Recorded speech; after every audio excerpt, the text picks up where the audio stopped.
Hello, I'm Patrick, and I'm going to give you a brief introduction to the timeline of events of Madoff Securities. So the setup of Madoff Securities took place in 1960.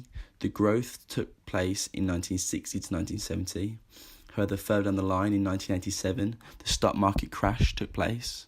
Despite this, 2 years on, the peak of Madoff Securities continued when Madoff Securities was handling 5% of the trading volume in the New York Stock Exchange. However, in the early 1990s, the creation of the Ponzi scheme took place as Madoff felt that he couldn't meet the needs of his clients due to the 1987 crash. So, following on from the creation of the Ponzi scheme, in 1999, a portfolio manager from Boston discovers Madoff's claim to success is actually a fake and he must be committing fraud. In 2000, the portfolio manager whistleblows, however his claim is ignored by the authorities.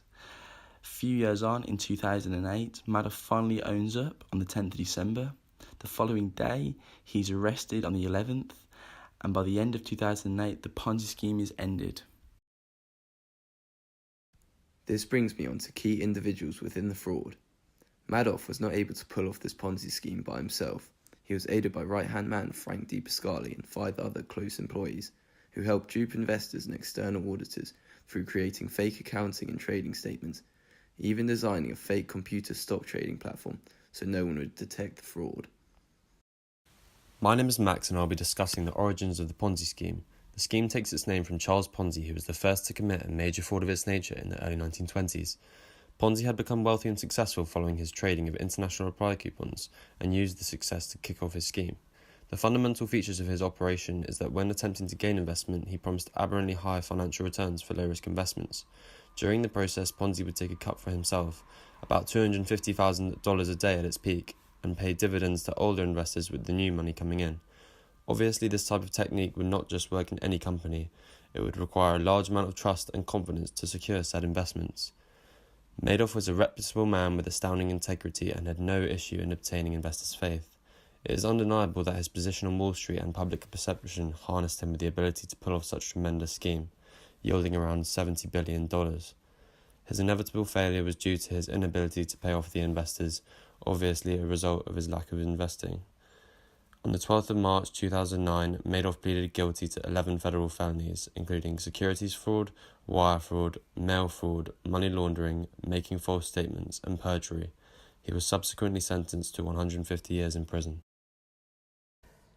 Corporate governance is a long-term network and rules by which a company follows.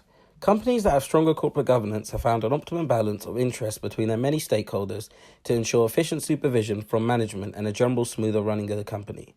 When management's interests don't gel with those of the board of directors, governance failure may occur.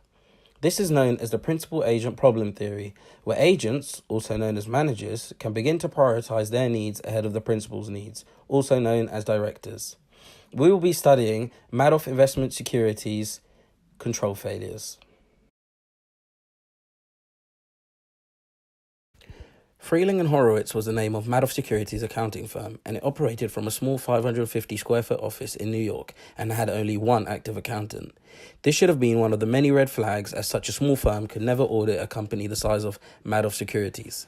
Furthermore, a major control failure had obviously occurred, as Freeling and Horowitz declared to the AICPA that they were conducting no audits between 1993 and 2008, when they had been doing so for Madoff Securities. For 15 years, they managed to evade the review from the AICPA, and this was only found out after the case hit the news.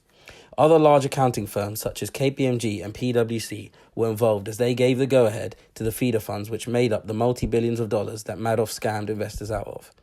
KPMG and BDO strongly disagree that they played a part in the scandal, and they say their work followed professional standards. This brings me on nicely to discussing the fraud triangle. The triangle ultimately has 3 different sections that come together as one to help individuals or groups commit fraud, as it is these 3 separate areas that motivate them to commit the fraud itself. In every different case, the triangle acts in a different way as motivation. However, in almost all cases, the 3 sections will be applicable. In terms of the Madoff scandal itself, the first area I would like to address is opportunity. Madoff's comfortable position within NASCAD meant he was able to quite simply evade any questions or doubts that anyone may have had of him or of his scheme. Moving on to pressure, the 1987 stock market crashed and he knew that he had to do something fast. The crash was the ultimate reason for Madoff creating a Ponzi scheme, as he was pressured into producing the high returns. Finally, moving on to the rationalisation, Madoff knew that he wanted fame and fortune, and that if he could pull off this elaborate scheme, he would be given this. The SEC failed to listen to allegations of the Ponzi scheme as early on as 1999, with main whistleblower being Harry Markopolos. Markopolos' reasonings for the failure of the SEC was that they were lawyers, not financiers, and therefore failed spotting what was actually going on. If the SEC had acted promptly with investigating the Ponzi scheme, they could have saved billions of dollars in investment and therefore play a huge role in this governance failure. The Ponzi scheme led to a loss of $65 billion worth of investments. This led to the Madoff Victim Fund being set up to return money to investors affected by the Ponzi scheme. To this day, $1.276 billion has been distributed to 28,000 victims, with plans of redistributing a further $500 million to bring all victims to a minimum recovery of 40% of their fraud losses. As a result of Madoff's Ponzi scheme, modern-day organisations have been encouraged to increase the strength of their internal systems. This can be achieved in many different ways, 3 of which may be introducing a bottom-up feedback system, having regular internal checks and audits, and increasing the amount of responsibility lower-level staff may have. Whistleblowing is also something that is now important amongst modern-day organisations, and it is included in many. This is ultimately an anonymous way of giving feedback and raising any concerns that you may have of fraud within a business. You report your concerns, and then they will be investigated.